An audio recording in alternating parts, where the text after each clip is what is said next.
নমস্কার ভিউয়ার্স, আমি সুজিত। তো আমি দেখেছো আমি প্রতিদিন কমেডি ভিডিও নিয়ে আসি এই প্ল্যাটফর্মে। ইউটিউব প্ল্যাটফর্মটা আমার কাছে সত্যিই একটা সুন্দর প্ল্যাটফর্ম মনে হয়েছিল একটা সময়, এখনও সুন্দর রয়েছে, কিন্তু আমার কিছু পরিস্থিতির জন্য আমি এই প্ল্যাটফর্মে কাজ করতে পারছি না। প্লিজ একটু সহযোগিতা করবে।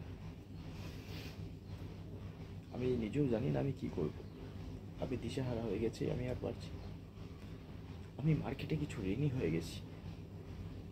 প্লিজ একটু আপনারা যদি সহযোগিতা করেন, ভিডিওটা পুরোটা দেখেন, তাহলে ইউটিউব থেকে কিছু একটা আর্ন হবে।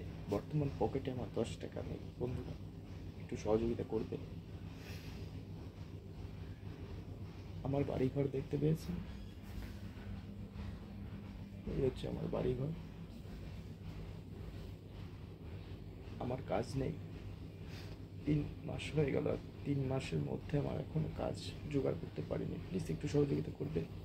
এই ভিডিওটা দেখবেন পুরোটা, ভালো লাগলে অবশ্যই একটুখানি লাইক করে দেবেন।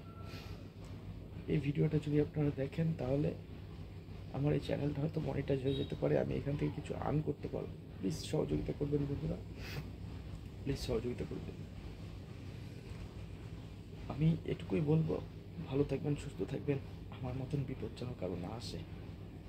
ঈশ্বরের কাছে সবসময় মঙ্গল কামনা করবো যে ঈশ্বর সবাইকে তুমি ভালো রাখো, এরকম বিপদে কাউকে পেল না।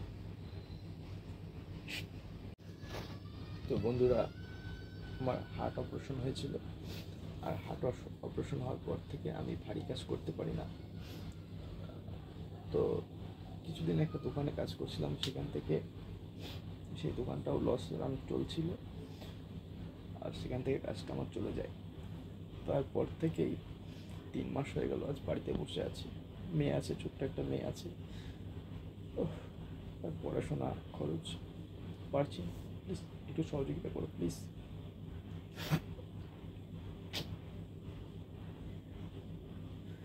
এই হার্টে যখন শরীরটা খারাপ হলো, তখন বুকে এখানে ব্যথা হচ্ছিল, তারপর অনেক টাকা ট্রিটমেন্টের জন্য খরচ হয়ে যায়।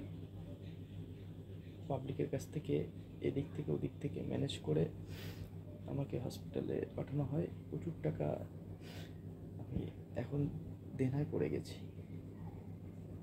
শোধ করার উপায় একটা মাত্র এই প্ল্যাটফর্ম বোধহয় মনে হলো আমার কাছে, তাই এই ভিডিওটা আমি এখানে নিয়ে আসলাম।